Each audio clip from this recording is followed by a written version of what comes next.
Berry Gordy, a name that revolutionized the music industry, created a sound that shaped pop culture, and built a business empire that continues to thrive. But behind the glitz and glamour of Motown lies a story of determination, innovation, and a life filled with both triumphs and challenges. In this video, we'll take a closer look at Berry Gordy's incredible journey, from his humble beginnings to becoming one of the most influential figures in the music world. Stick around till the end to learn how he built his fortune and became a true legend. Berry Gordy was born on November 28, 1929, in Detroit, Michigan, into a large family. He was the seventh of 8 children, raised in a working-class neighborhood. His family's background had a unique twist. His great-grandfather was a plantation owner in Georgia, and his grandfather was born to an enslaved woman. This family history gave Berry a unique perspective on race and opportunity, themes that would influence his work later in life. As a young man, Gordy showed early promise as an athlete, but after dropping out of high school in the 11th grade, he briefly pursued a career in boxing. However, his dreams of becoming a professional fighter didn't last long. Instead, he was drafted into the US Army during the Korean War. Once he returned from service, he turned his attention to the world of music. He opened a small record store called 3D Record Mart in Detroit, which specialized in jazz albums. In his free time, he also began writing songs, and one of his first hits was Reed Petite, recorded by Jackie Wilson.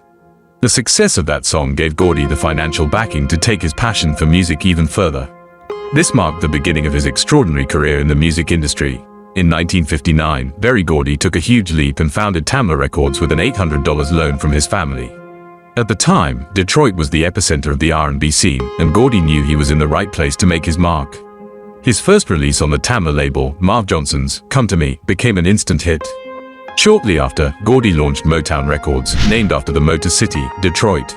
But what set Gordy apart from other record executives was his exceptional business acumen. He didn't just want to sign artists, he wanted to build careers.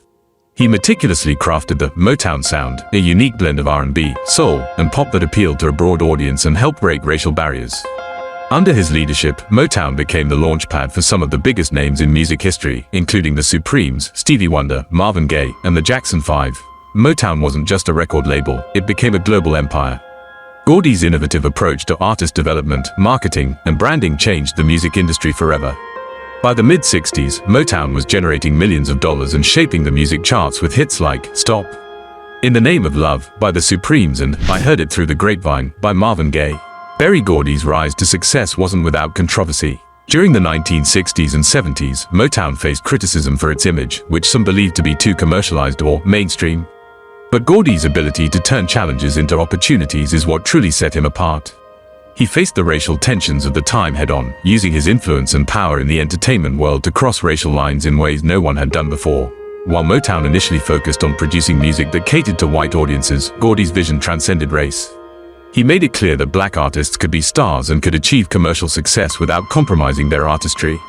This was evident in the careers of artists like Stevie Wonder and Michael Jackson, who, under Gordy's guidance, became global icons. As Gordy's wealth and success grew, so did his lifestyle. His taste for luxury and opulence was well known in Hollywood circles. Gordy wasn't just about business, he enjoyed the fruits of his labor.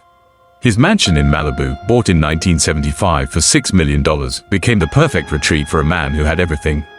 His Bel Air residence, however, is truly the jewel in his real estate crown. He also maintained an active presence at top-tier events, from award shows to private parties. Gordy's life was the epitome of success, and he knew how to celebrate it. From expensive vacations to private jet travel, he lived a lifestyle that was the envy of many. Berry Gordy's car collection is legendary in its own right. As a man who made his fortune in the entertainment industry, it only makes sense that his love for cars matched his taste for luxury. He had a penchant for high-end vehicles, from classic vintage models to the latest luxury sports cars. His car collection included some of the most iconic cars, reflecting his status as a music mogul who was unapologetically stylish and extravagant. Gordy's real estate portfolio is a testament to his success. The crown jewel of his holdings is his Bel Air mansion, a sprawling 4-acre compound worth anywhere between $50 million and $70 million today. He purchased his first Bel Air parcel in 1976 and gradually expanded, eventually creating a grand estate with a 10,000 square foot main house and several additional properties on the land. He also owned a condo in Century City, which he sold for $2 million in 2014. But it's his Malibu mansion that remains one of the most iconic properties he has owned. Selling it in 1997 to entertainment executive Michael Ovitz for $6 million, Gordy made a fortune off of his real estate investments. Today, Berry Gordy's net worth stands at an impressive $400 million. This wealth comes not only from the success of Motown but from his savvy business decisions over the years. After selling Motown to MCA for $61 million in 1988 and later selling the rights to Motown Song catalog to Polygram for a staggering $330 million, Gordy made wise financial decisions that ensured his wealth continued to grow. He also made money from his ventures into film and television, including producing films like Lady Sings the Blues, 1972, and The Last Dragon, 1985. Like any mogul, Gordy faced professional challenges. The music industry was changing in the 1970s, and Motown had to adapt. Gordy's decision to move the company's headquarters to Los Angeles and his eventual sale of Motown were not without controversy.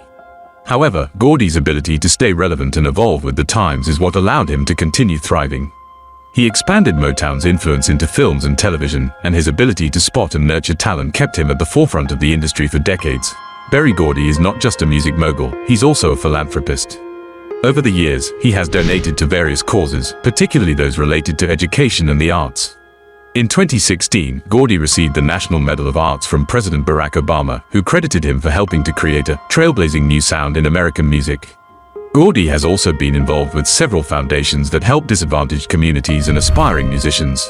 Berry Gordy's life is a testament to the power of vision, resilience, and perseverance. From humble beginnings in Detroit to creating a global music empire, Gordy changed the way we listen to and experience music. His legacy lives on in Motown's timeless hits and in the countless artists who owe their careers to his guidance and mentorship. Berry Gordy's story proves that with hard work, a sharp business sense, and a passion for music, anyone can achieve greatness.